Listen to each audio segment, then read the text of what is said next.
Kamarudin menduga Ferdi Sambo akan mendapat hukuman ringan karena dibantu sosok ini.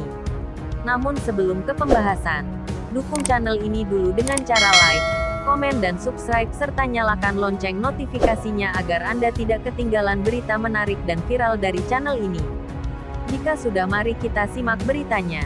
Menteri Koordinator Bidang Politik, Hukum, dan Keamanan, Menko Polhukam, Mahfud MD menduga ada gerakan bawah tanah yang sengaja untuk mempengaruhi vonis Ferdi Sambo dan terdakwa lainnya. Pengacara keluarga Brigadir J, Kamarudin Simanjuntak membenarkan pernyataan tersebut. Kamarudin mengatakan bukan hanya gerakan bawah tanah, tapi ada juga gerakan atas tanah. Dia memperkirakan yang sengaja mempengaruhi vonis adalah makelar kasus. Markus makelar kasus ini bekerja di lingkungan Mahkamah Agung, di lingkungan Kejaksaan Agung Kejagung, juga di lingkungan kepolisian. Dan Markus ini tidak perlu dia tahu pasal-pasal. Yang dia perlu tahu itu adalah rupiah atau dolar, ucapnya. Dia melanjutkan, makelar kasus bisa menjanjikan kemenangan perkara. Menurut keterangan Kamarudin, makelar kasus bertugas menghubungkan antara pihak yang berperkara dengan kepala kepolisian, Jaksa Agung, atau Mahkamah Agung.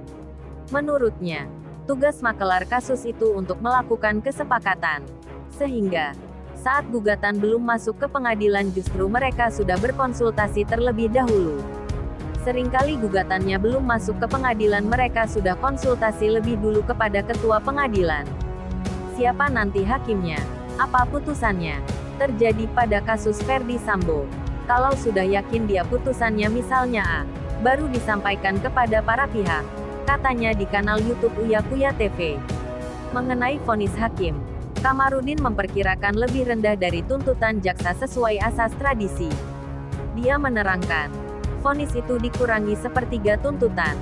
Dia mencontohkan, Richard Eliezer yang dituntut 12 tahun menjadi 8 tahun penjara. Lalu, Putri Chandrawati, Ricky Rizal, dan Kuat Maruf yang dituntut 8 tahun menjadi kurang lebih 5-6 tahun penjara. Demikian juga misalnya Ferdi Sambo dari seumur hidup menjadi 20 tahun, kan begitu.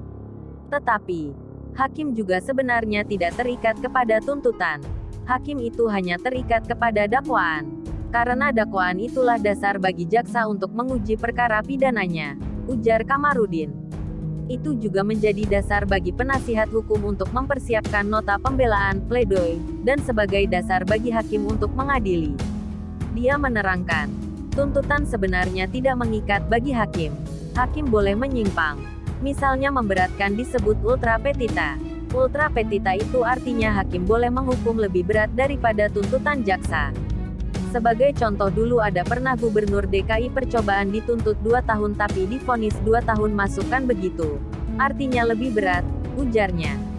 Hakim juga misalnya kalau dia mempertimbangkan keadilan masyarakat, dia bisa menjatuhkan pidana mati kepada Ferdi Sambo. Pidana seumur hidup bagi PC. Demikian juga buat Kuat Maruf dan Ricky Rizal. Pidana di bawah 5 tahun buat Baradae, katanya. Nah, gimana menurut Anda? Jangan lupa tulis komentar kalian ya. Sampai jumpa di berita selanjutnya.